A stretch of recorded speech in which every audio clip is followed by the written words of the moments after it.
For joining me. Thank you so much for having me today, Ray. Yeah, you're very welcome. This is kind of the first of this new style of video I'm doing. And basically what's going to happen is I'm going to have a bunch of different photographers on, and Monica here is the first one to do it. And they chose 5 photos of other photographers that they really liked. And I chose 5 photos as well. And we're just going to kind of share them on the screen and talk about what we liked and why we chose them. Great. Monica, I just wanted to ask, a real quick intro about yourself and how long you've been doing photography, but also how did you come up with that Instagram handle, which is Walking Google One? It's really funny. I got into photography in 2017, watching some seals down on the shoreline of Connecticut. Nice. And what got me into birding was I had a great horned owl fly over my head, land in a nearby tree. So Oh, that's really cool. that really shot everything off for me. And then I really started learning all the different birds and really getting interested in photographing them. Yeah. So when it comes to my Instagram handle, it's really funny. I was given this nickname, I think, last year. Okay. So I've given a couple of tours around different parks in Connecticut, Oh, um, cool. to people that are just getting into birds and not that don't shoot just birds. Yeah. So they were asking me, "What's that bird? What's that bird? What's that bird making that sound?" And I could easily tell them what bird was. So a You were friend of mine rattling came the up with, species off, huh? I don't know all of them, but I'm getting there. Nice. Um, That's awesome. yeah, That's excellent. Yeah. Hey, that's a great name though. Yeah. yeah. Walking Google, they're like, "Hey, you're like a living, breathing Google." I'm like, "That's unique enough. I'll just put that as my nickname." Totally. Yeah, that's really cool. Excellent. So how long have you been doing photography, did you say? Uh, since the beginning of 2017, late 2016. Okay. Wow. Yeah, not that long. So it's growing quickly, which is awesome. I'm trying. All right. Excellent. All right. You ready to jump into this? I am. All right. So I'm going to start with one of the photos you chose, and I'll tell you what I like about it. And then you can tell me why you chose it after that. All right. Great. All right. Cool. So at first it looks like a tricolored heron, but as soon as I read the caption, it just says it's a very special heron, a hybrid, a little blue tricolored heron hybrid, which is really cool. So aside from reading the caption, had I not seen the caption, I don't know that I would have picked up on that. I would have just thought like, yeah, interesting. It has more tricolored traits, but once I see that, I can kind of see how it has that. But this is just like a real nice portrait, it's really cool to have like the one leg up and like the feet kind of coming out there, which is funny. And then sometimes it's these little touches that make a photo like kind of stand out. And this feather falling just in the midair from probably, I'm guessing, like a preening session or something like that, is just like such a cool little touch to the photo, that make it just a nice photo over and above the fact that it's probably a super, super rare bird, would be my guess. So do you have a little bit more backstory on this photo? So this bird has been coming to Connecticut, Madison, Connecticut, actually where I live, for I've been told about 8 years now. Wow. So it comes back every summer. Um, I thought it was just a normal little blue heron, um, Yeah. but especially in breeding plumage, it starts getting the white line down its chest. That's a signature tricolored trait. Yeah. Um, but this is also a very cooperative bird. Oh, that's Um, cool. so it's really been easy to photograph, and it's a great Nice. bird. Yeah. Yeah. And it's surprising that it's friendly. Usually you think of kind of rare birds and they're not, they're more like secluded and kind of secretive, but yeah, good for you guys. And So you've been I able to photograph it a few times as well, huh? uh multiple times actually. Oh, um that's really cool. so It's what I funny. oh, Go sorry. ahead. So what I really like about this photo actually is like you said, the feather floating. Yeah. My friend Karen, who took this, was actually able to get quite a bit of detail in that one little feather that is off floating. Yeah. Yeah. It's And if right in the focal plane. It's perfect. right, and if you look closely at the bill, Yeah. you'll see a feather stuck to the bill. Yep. Yep. So So I guess it was like mid preening probably. it was, yep. Yeah. That's awesome. That's awesome. It's funny you mentioned that when you first saw it, you just thought traditionally just like little blue, and when I look at this photo, it screams more tricolored heron to me. So what parts of the bird kind of made you think little blue more than tricolored? Well, when I first saw this bird, I was actually new to birding, so Gotcha. I really didn't have many species under my belt. Like I Okay. never knew there was a tricolored heron. Gotcha. Um, but I think it was 2018 when I actually started to photograph the bird. I actually started picking up the different traits. Like the bill on this bird is actually longer than a traditional little blue, and the bill Yeah. actually tips down, as you can see in this photo. Yeah. Yeah. Yeah. Yeah. Very cool. And then just kind of, I mean, I can't say that I've seen a lot of little blue herons in breeding plumage. So I don't know. I don't think they get quite as long feathers like on the neck and on the back and like back here as tricolors do. Or do they? Maybe they do. I don't know. I've only seen tricolors a handful of times, so I couldn't Okay. answer that one, but Yeah. So I think just those longer feathers like that kind of indicating more. So cool. Yeah. Nice choice there. Picking out an oddball bird. Anything else you want to mention about this before we move on to the next one? nope, All right. you Cool. pretty much Excellent. covered it. All right. So here's one I chose. So what do you Ooh, think? that is awesome. What kind of Yeah. fishes are those? Let's see. I He don't think it says. doesn't say in the caption, but just looking based on the photo, I'm thinking it's a sailfish. That's a really cool bird. I've never actually seen a sailfish in person, so it's Yeah, really cool seeing that actual fin that gives them their name. exactly. Yeah, seeing it up like that with the fish there, pretty cool. And on the side, you can kind of see a cross hatching pattern almost on the side of the scales, which is kind of neat. Yeah. Yep. And I like Yeah. how the fish in the background is actually kind of making the smaller fish go up, like kind Yep. of make a little pattern. Yeah, it's a really nice shape back there. Have you ever tried underwater photography? No, but that's definitely on my bucket list. Is it? Definitely. I want to go snorkeling, scuba diving. Would love to see those guys for Yeah. sure. Have you ever been snorkeling or scuba diving? Do you count snorkeling in Discovery Cove in Florida? Snorkeling? I mean, technically it is, right? Yeah. So you haven't done it outside, like in a more wild scenario? I have not yet, but Okay. All right. Cool. Yeah, I unfortunately cannot scuba dive. I had two random collapsed lungs when I was younger. Or younger, I was in my 20s, and after that, they said like you cannot scuba dive, so that's out for me. But I can snorkel, so I can do shallow water stuff. But I've never done underwater photography either. So from all the friends I have that do it, they have all said it is by far the hardest type of wildlife photography, which totally makes sense. You know, yeah. just so many things you're dealing with. But I yeah, have to imagine the current is pushing you. That's just all kinds of things, right? You know, like we're photographing birds up on land.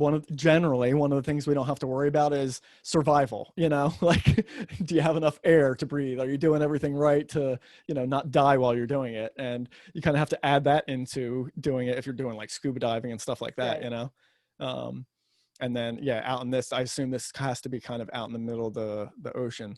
Um, and yeah, I really love this photo. You know, the light, obviously, I'm not obviously, but I think he probably did a pop of flash in here to kind of really illuminate the foreground sail and the fish, just because I don't think these colors would naturally show without some additional light.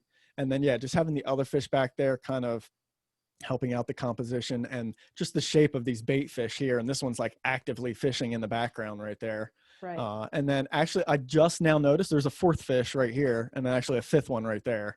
So uh, there's definitely quite a few sailfish going on there. So there's a lot going on in the photo. Like the more you look at it, you know, It almost looks like a painting to me, actually. it really does. It really does. Yeah. And this guy, Sean Henricks, does just a ton of, as you can see, just a ton of great underwater stuff, and so definitely worth checking out. All right, ready to move on to the next one? Yes, ma'am. All right. Look at this nice little Tennessee warbler portrait. Very cool. You know what? The first thing that jumps out at me is how the background color like matches the bird's color. So that's really, really cool. And I always love on warblers when you get this cool look back pose where you're actually looking at the back of the bird, but then the bird has turned its head back. So you're actually still getting the eye contact. And so, not that it's completely an uncommon pose, but it's certainly less common than the standard like facing forward or just profiled bird shot. Right. So I always think that's kind of neat. And then also interesting behavior as far as it's on like a big chunky perch. It's doing like a little bit of like clinging here, kind of almost like a woodpecker or a nuthatch or something. And I know not all all warblers do that. But so that kind of makes it like a little bit more unique as well, because usually I'm used to seeing them on like kind of more tiny dainty perches. So I thought this is a really solid portrait of a bird that I don't get to see. In fact, I don't even know if I don't think I have any good photos of the species. So Yeah, I just got my first photos of one this year actually. oh, nice, So that's congrats. partly why I picked this picture. This is my friend Jillian who took this. So shout out to Okay. her. But I mean, yeah, that you basically took the words right out of my mouth. I mean, the first thing I saw when I saw this, I was like, "What? What is that warbler doing? It's acting like a brown creeper or nuthatch." Yeah, Um, totally. I've seen like obviously Sure. black and white warblers do it. Even to an extent, yellow rumps will kind of Yep. cling hop up the tree, but I've never seen another warbler do it. Yeah, I'm trying to think. I know I've photographed yellow-throated have done it. I've seen Parula do it. Trying to think what else, but yeah, it's not like a common thing, for sure. I think I've maybe even seen prairie do it, but I can't be sure on that. But yeah, not a lot of warbler species do that. So yeah, it makes it really unique. So that's pretty cool. And she got such detail on the feathers, like I can actually almost picture the feathers themselves, picture the bird right in front of me. That's Yep. how sharp this picture was. Yeah, lots of clarity on it, definitely. Yeah. Yeah, which is always nice. And nice soft light too. I didn't even mention the light, but just nice soft, like real soft kind of rim lighting coming in from the back there. It's not like harsh, crazy sun or anything like that. So yeah, definitely has a lot of things working for it. And it's always cool when you see the wings like crossed back there. Right. Yeah, very cool. Does your friend Jillian photograph a lot of warblers? She's getting she lives in the northwest of Connecticut, so yeah, they do tend to get more Okay. variety of warblers than the coast does. But this was her latest warbler, which is great. Nice. Um, Yeah, very cool. Nice choice. Nice choice. I have to say All it's one right, of my I got favorite this one for you. warblers. Yeah. What do you think of this one? Oh, I love the pastels. I don't know if it's the sky comboed with the Yep. ocean, but it's kind of the pink on the top combined with the blue. It really lends a lot of peace to the image. Right? It does. Yeah. I'm kind of losing myself in it actually because you can't tell where the water ends and then the sky begins. Yep. Yeah. And there's no movement at all in the water. That's amazing. Really calm. Yeah, definitely. Yeah, you kind of nailed all the points that I have about that photo too. So this is from my friend Cam, and he's done some workshops with me. He was actually on my on the audio podcast. He was one of the first guests on that. He may have actually been the first guest. I don't remember. Anyway, um, he photographed this. Where did he do this? I don't think he says, but it's somewhere up in, where does he stay? Somewhere up in the Northeast anyway.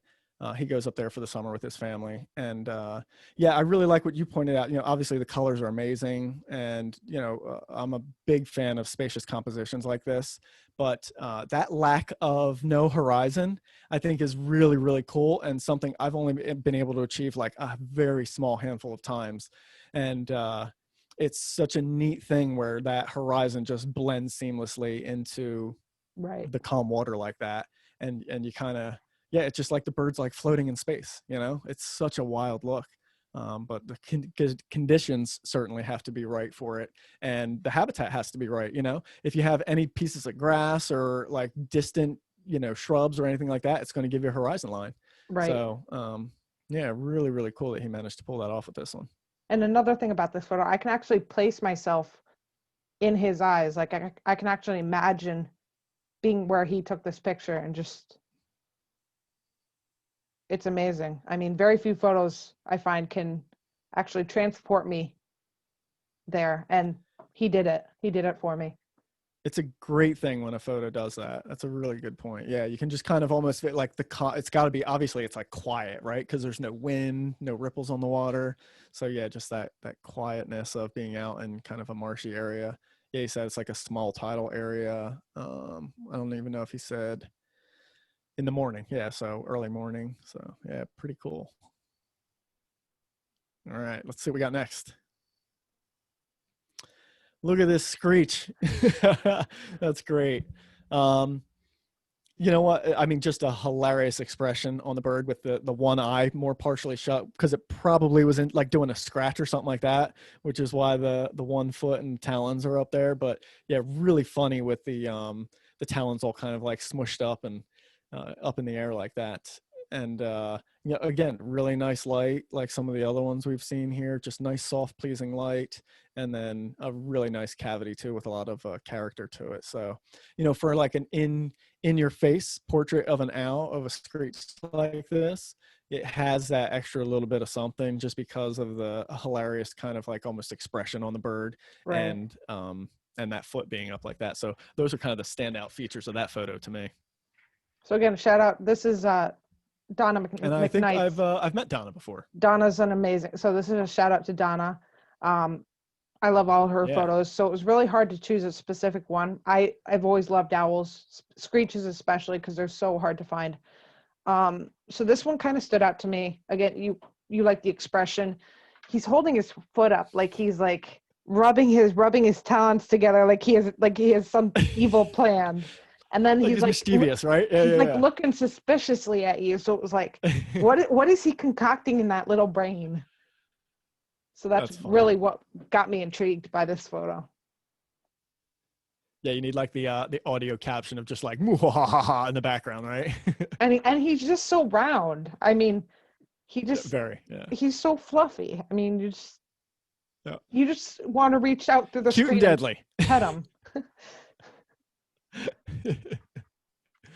Yeah. Have you ever photographed screech owls before? I have. I've actually in the February, I went out with this guy named Peter Christoph in Massachusetts. He's kind of known as the screech owl Okay. whisperer. So I Nice. got some really nice, nicely lit shots of both red morphs and gray morphs. So you'll be seeing some of those from me. Oh, Uh, sweet. I just Excellent. they're so Yeah. Stay cute, tuned, but right? so like mischievous slash vicious at the same time. It's really amazing how much emotion can be in that one little being. Yeah, owls definitely have that about them, right? Definitely a lot of character to them. I've photographed them rarely, and I've never photographed a screech outside of like a nest box, so you know, nothing good. Um, but you know, any of the owl photos you see, you kind of definitely get that a strong personality connection with them. You know, especially when you make eye contact with them in the photo. So that's always a good thing. Right. Nice. All right, here I'll bring up the next one for you. Ooh, I love ringneck pheasants. I've actually only seen a couple of them in real life and not out in the open like that. So kudos to the photographer who captured this one. No, Um, right? because I've always found them hidden in the Yeah, shrubbery. They tend to be very reclusive, and there's really no stable population up here.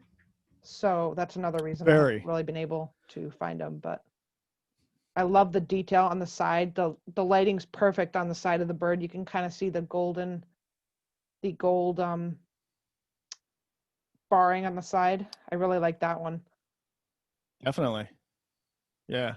Kind of reminds me of a Yeah, I mean, to peacock get a with their photo of feathers just coming down. totally. Yeah, yeah, yeah. Yeah, to get just a good photo of such a beautiful bird anyway is great, but to have this action on top of it, right? Right. Awesome. Yeah. Yeah, so this guy's out of well, at least this photo up in Nova Scotia, Simon Detremont. I probably butchered that last name, but I'll try my best there. Very, really, really good photographer. And, you know, it's funny. This is the kind of thing where, and I think I even commented on this either here or on Facebook where I shared it as well. Um, I don't know if you had a chance to glance, but his caption is like his first thing, "Oh, how I wish I had more light." So, his ISO is up at 5,000, and he was just wishing to have things just a little bit more sharp. And this is totally like a typical, photographer complaint, like the photographer who took the photo, where you're just like, Oh oh, yeah.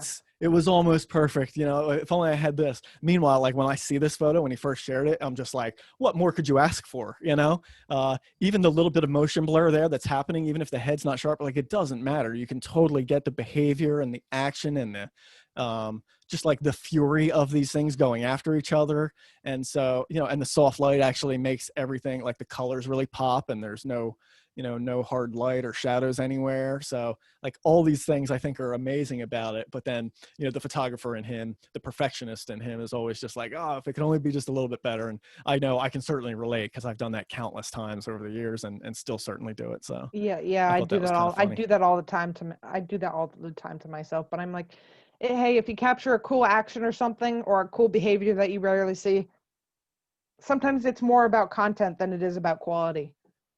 Totally. Totally agree. Yep. That's a really good point, Monica. Yeah. All right, let's see what we got next. All right. Speaking about the personality in these owls, huh? Like is I did too. this bird is just like, stop taking my photo. This one screamed right out at me. Yeah. Uh, yeah, hilarious. I mean, it's all about the expression right there. And so, it everything else kind of works for it as well. We got like these interesting bright greens that this thing is perched in. It looks like it's probably on the ground. So I've very unique kind of habitat. I've never seen a shorty in green like this. So I'd be curious to, oh, in the Galapagos Islands. So yeah, very cool. So yeah, I guess around here, you're not going to see whatever that is growing there. It's No. probably something pretty unique. But yeah, just having all that green, and then the dark brown bird in it really kind of brings you in. Also, again, I haven't photographed a lot of short-eared owls, but in most of the photos I've seen, this one is significantly darker than most of them that you see. And so I think that also kind of lends to it. It's just like a darker bird. He's look a little bit more dreary, and then he's wet and soggy. So it just looks like even more like frumpled and pissed off. So yeah, like all that stuff really works. And the fact that you can't see like the top of the eyes, like the eyelids are kind of part way down, just really adds to that grumpy look. But yeah, hilarious. Right, yeah. So this is my friend Bob Gerard's photo. He's actually a good friend of the family, so I look up to a lot of his work, especially this one. Um, Yeah. and as you know, I'm a huge owl lover. I've photographed short-eareds a number of times, Okay. mainly in New York or Massachusetts, but I've never seen one up close like this, and the details he got. Um, so around the eyes, it almost looks like he's wearing mascara. Totally. Like the mascara smeared or something. Yeah. So I'm trying to picture what this bird was doing. I'm thinking he was taking a bath somewhere, or maybe it had just rained. Um, Yep. but I love how the rain or moisture made his feathers around his neck stick out a little bit, and then you can Totally. kind Yeah. on the back side you can kind of see some of the inside of his feathers too. So you get different Yep. patterns and textures in the picture as well. Yeah. He's definitely seen better days, that bird. I have some sympathy for him. I have to say, I feel bad. Yeah. This is a cool one. And the eyebrows. Yeah. Did you see the eyebrows? Yep. Yeah. And then, what's funny? Yeah, really. It would be hilarious to know. Did you get to, so you said this is a friend of your family, right? Correct. Did you get to talk to him about this photo? I actually did not. I was gonna surprise him today. I told him that I was gonna share one of his photos. I actually didn't tell him which one I was gonna share, but so I wanted to surprise him. So no, I haven't Okay. gotten a chance to tell him, but I Gotcha. adore Because I this would just be photo. curious to know what the story was behind the photo. Because yeah, it's so funny how sometimes a photo like this, right, the bird can just look so kind of grumpy, but it can just be that one little moment, and which is a great thing for a photographer to capture, where the bird just happened to look that way. And then shortly after, right, it could have just like ruffled out and then been all clean looking and fine and just flown away and nothing was wrong, but you capture it in that one little moment, and it just has, gives it that emotion, Right. that grumpy look in this case. And it would be interesting to know what the situation was with the bird and like how long he spent with it and that kind of thing. So, Right. all right, moving right along. I got this one Oh. for you. Well, I'm a baby sucker for sure. Babies of any animal are adorable, and Yeah. oh my goodness, Yeah. the and the light is perfect. Was this taken? I'm almost wondering if it was sunset. I'm like, I Yep. just want to say Sunset. the Yeah. lighting was perfect on this. He's starting to look a little Yeah. tired. I love seeing the emotions in his face. Just like, my mom's here. I have a full tummy. Nothing better in the world. Right.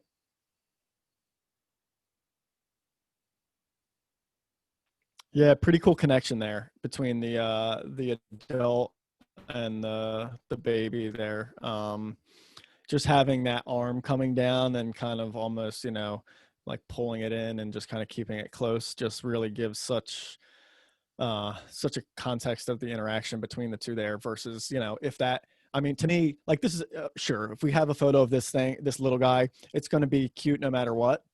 Right. But that simple touch right there just takes it absolutely to the next level. Because if this arm was just hanging behind the young kangaroo there or on the inside of it, I don't think it would have nearly the same impact. It would still be a great photo, technically, and lighting and all that stuff, but that connection just really, really makes it. So, yeah. I love seeing the hand. I didn't their All right, ready to hands, move on to the next one? their paws are almost human like, actually, if you look at the one hanging down. I didn't realize that, so that's pretty intriguing. On that side there, yeah, they're definitely separated. Pretty cool. Yeah, that's pretty cool. Yeah, and Shelley Pearson, amazing photographer from Australia. So definitely worth a follow. I mean, all I, these photographers are. So, yeah. all right, we'll jump to the next one here. This made me crack up when you sent it. I was dying laughing at this thing. This thing looks so, I mean, baby any wading birds always look so ridiculously rough. They are so far from like cute sometimes, but they're like an ugly cute, I should say. And then this thing with the mouth open like that, begging for the food is just, I mean, hilarious. And then on top of it, really nice low perspective from the photographer. Who is this? Abby, it looks like. This is my friend Um, Abby from Connecticut. okay. Yeah, so really nice low perspective, great light, really soft light. I love the grass here. And then from that low perspective, just super buttery background. So zero distraction from anything else. And it's just all about this little baby bird and that crazy wide open beak like that. So yeah, I mean, just hilarious photo. So nicely chosen. Yeah, I don't know how she took it, but my guess is she was lying on the ground for it. Lucky her, because Yeah. I've actually never seen a green heron baby out of the nest. So to have it on the ground Mm, kind of brings a whole new perspective to it, and it makes it look even more like a dinosaur. totally. And you can actually see the tongue, Yeah, it definitely which is does. kind of neat. Yeah. Neat and creepy at the same time. Needless to say, this baby really wasn't pleased. Yeah, yeah, no kidding. I can imagine the sounds that were coming out of this thing's mouth too. Any of these young wading birds always are just such a beautiful sound. No, I'm kidding. Like if you've ever been to like a wading bird rookery, the sounds that come out of that thing are just Oh, horrendous. oh, they're scary for sure. Yeah. Like if you were ever a person that had no idea like that those birds made that sound and you were like say camping in an area near them and then night fell and then you started hearing those sounds, you would probably run screaming like what in the hell is out there, I know I would.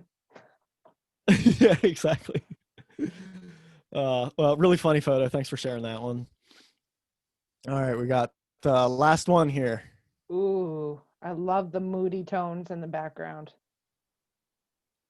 I've never actually seen an elk. I'm assuming this is Yeah, an elk. Um, I've never actually seen one, so that's really me cool. neither. It's amazing Yep. how big their antlers are. And I love the pattern. If Yeah. you look at the top Yeah, of no the doubt. sky in the background, they kind of almost look like, I don't know, horns or Yep. deer in the background. It's really intriguing. Yeah, I think it's just the distant trees like through the fog. Oh, in fact, it says, yeah, like on adjacent hilltops, you know? Yeah, so it just must be like another distant hill through the fog kind of thing.